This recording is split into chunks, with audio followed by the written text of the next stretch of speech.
What is going on, guys? This is George. Welcome to another video. Today we're going to go over my predictions for Elimination Chamber 2024.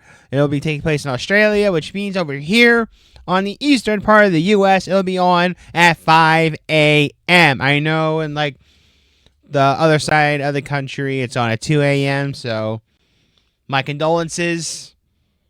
But be there as it may, yes, the Elimination Chamber is going to be very, very early in the morning because it'll be 6 o'clock in Australian time. So I know friends of mine who are going to say, oh, I'm going to wait till like later on, or I'll just watch the results, or maybe watch it the next day or later on.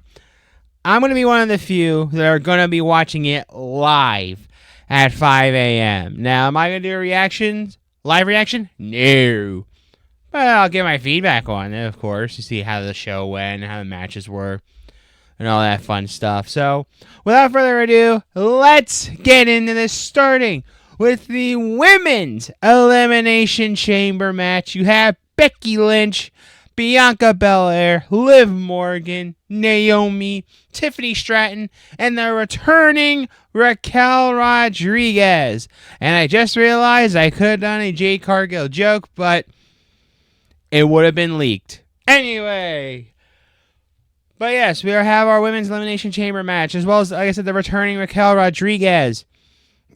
Which, again, for a while it was going to be Jade Cargill, but it got leaked. So instead of just going with it and realizing it was a mistake, they decided to go for Raquel Rodriguez, who, don't get me wrong, came back from very messed up situations. And, you know, congrats to her for getting through all of it. I'm not going to take a shot at her or nothing like that. You know, she is still a good competitor. Actually, Rodriguez and Stratton, I can see do very well in the future. But we're focusing on Saturday, and it's kind of obvious where this is going. And it is kind of sad that we kind of know right away, but it makes sense story-wise. But for the Women's Elimination Chamber, my pick will be Becky Lynch, picking to win the Women's Elimination Chamber, not only because they were hyping it as the first time she's ever been in the Chamber, but also with a lot of run-ins on Raw and the WrestleMania press conference. It was kind of a no-brainer on where they were going, so we're going to get Lynch Ripley, I should say, for WrestleMania, and it shows by her winning this here. Could I see a surprise? Maybe. Like maybe interference or possibly causing other matches to happen at Mania. Like I know Bianca Belair doesn't have a match yet, which is shocking because Belair is one of the top talents right now in the women's division. And if you are up there with women like Becky Lynch, Rhea Ripley, and the list goes on, you even throw in Bayley, it's shocking that Belair does not have a match. Should she? Absolutely. I don't know if it could lead to like maybe Naomi, or it'll be kind of late now, and also kind of late for Naomi as well. But like I mentioned before, Jade Cargill, you could probably do something there.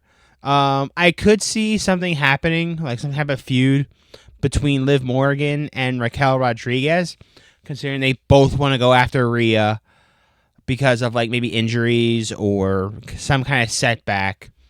But I think there's going to be some point during the match where they're going to backstab each other, and that could lead to a match. That would be pretty cool to see. So, you know, kind of give Raquel, not with someone who has more experience, but who is more wise than her in the ring. No shots taken at Liv Morgan. She is a good competitor. Kind of help Raquel get that next step.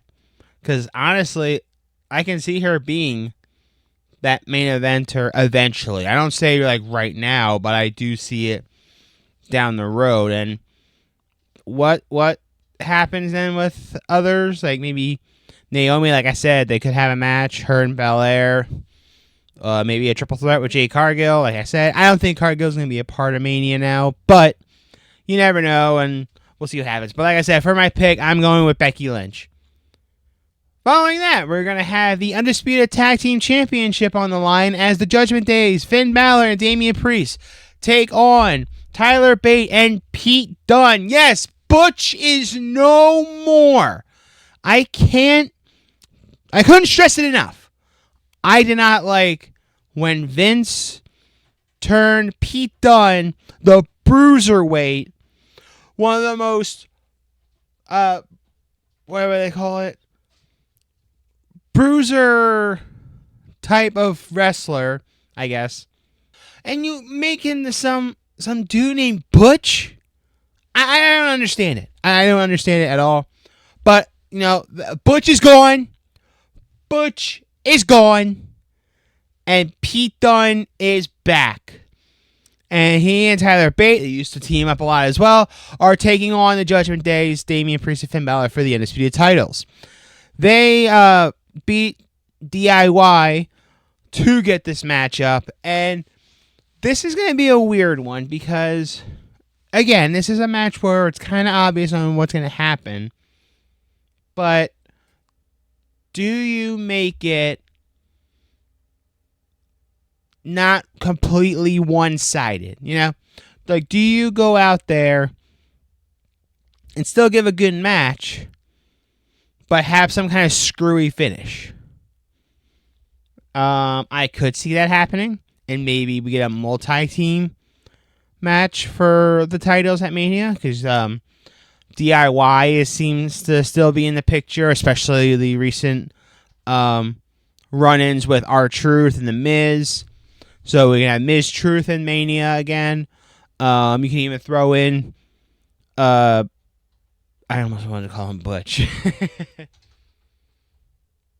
Pete Dunne and Tyler Bates. You could throw them in there too to possibly have more of more people not only on WrestleMania, but also better moments, good moments by all teams. And it can happen. But I think that's going to happen. Some type of screwy finish. And I'm going to say the Judgment Day are going to retain the tag titles. And, yeah, getting ready for WrestleMania. So we'll see what happens. For the Women's World Championship, we have the hometown hero Rhea Ripley taking on Nia Jax. So Rhea Ripley has been destroying everybody because, like she always likes to say, Mommy is on top. There, I finally said it. Taking on what's known as the irresistible force right now, Nia Jax. And I will say, since her return in 2023, Nia Jax has been doing very well for herself. Still kind of feels like she could be doing a lot better, but they're still booking her as this irresistible force, very monster-like wrestler. And you know what? It could work. It could definitely work here. Having someone like Rhea, who for years I wanted to have a successful career. Like, I want her to have that successful career, and she has been doing great. I mean, yeah, the promo stuff could be a little better, but here's the thing: she doesn't really need to worry too much about cutting promos.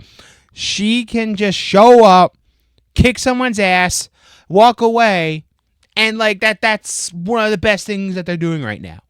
Rhea Ripley has been doing so good that it just feels like nothing can go wrong with how they are doing this. Now, like I said earlier in this video, it's kind of a no-brainer on who's going to win, because we're setting up Becky Lynch, Rhea Ripley at WrestleMania. So Ripley's winning. I have a feeling sometime during the match, probably towards the end, there's going to be that big spot. Maybe a super riptide off the top rope or something, or something massive is going to happen to where she beats Nia, looks even more devastating, and then Becky Lynch getting ready for that match at WrestleMania. So I'm going to have Rhea win the championship, Rhea retain the championship, so that WrestleMania 40 hits. And it's between Mommy and the man. Can't wait for that. And finally, we have our main event, or my predicted main event. We have the men's Elimination Chamber between Randy Orton, Drew McIntyre, Bobby Lashley, Kevin Owens, the United States Champion Logan Paul, and LA Knight. Yeah! So, the winner of this match will receive a World Heavyweight Championship match. And just like all the other matches on the card, it is kind of a no-brainer on who's going over. I mean, they could do a big swerve and have someone like LA Knight or even like KO winning. You could do that. Or you could have Randy win as well, make it more of a shocker. But at the end of the day, I am going to go with Drew McIntyre winning this match.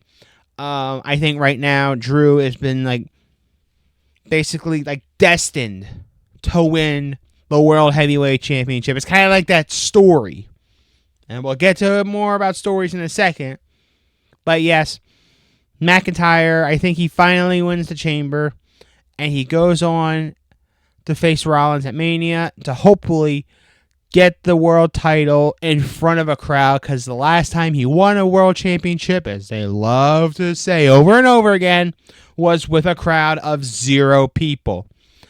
So, hopefully, Drew gets his dues in. Now, of course, there's talks going around about Drew McIntyre if he had re-signed to WWE. As of right now, we do not know. But if he wins the Chamber, I have a feeling he's going to. Kind of into what I'm going to mention in a little bit. But if he does re-sign, he's winning the match hands down. And if he doesn't re-sign, then I guess, you could still do Drew, but LA Knight, I guess. Yeah. And finally, this segment there's no particular reason why this is happening. We are going to be having the Grayson Waller effect happening at Elimination Chamber. And his 2 guests are Cody Rhodes and Seth freaking Rollins. Honestly, this is kind of out of left field. Now, I know that we're getting Cody Roman too. I'm perfectly fine with that. The only thing with me is there has to be something more than just, hang on. Ow. There's got to be more than just, here's the Grayson Waller effect. So we have another Australian on the show, and look, there's Cody Rhodes, and Seth Rollins. There's something going on with this Grayson Waller effect. Now, it was reported way before all this nonsense happened that Roman Reigns is not showing up.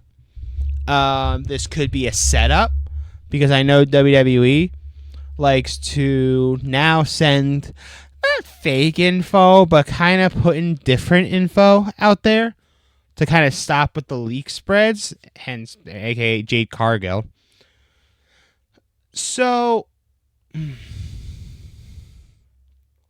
they could have an Australian moment, but honestly, this is kind of out of left field, unless Theory comes out and we have a tag team match, but Seth is still dealing with an injury. Or maybe Priest cashes in. I don't know. This is really hard to pick. Of course, or the one that more people are talking about, maybe Roman shows up and there's The Rock and it hypes up a tag team match for WrestleMania. Which is what I'm going to be predicting is going to happen. Where night 1 is going to have Cody, Roman, Seth, and Rock. Oh, I'm sorry. Rock, Roman, Cody, Seth for a tag team match. I'm going to go with that. I don't think they're going to go too much into it. Maybe just to have, again, that the Australian moment on, hey, we have another one on there. If that's the case, where's Bronson Reed? But that's all I can really think of, unfortunately. Anywho, that's going to do it for this video. I couldn't think of anything else to say. If you are watching the Elimination Chamber, hopefully you guys enjoy. And hopefully sooner rather than later, I will be giving you my reactions to the Elimination Chamber, as well as how it went, and was it a good show? Was it a bad show? Was it something to look forward to for WrestleMania?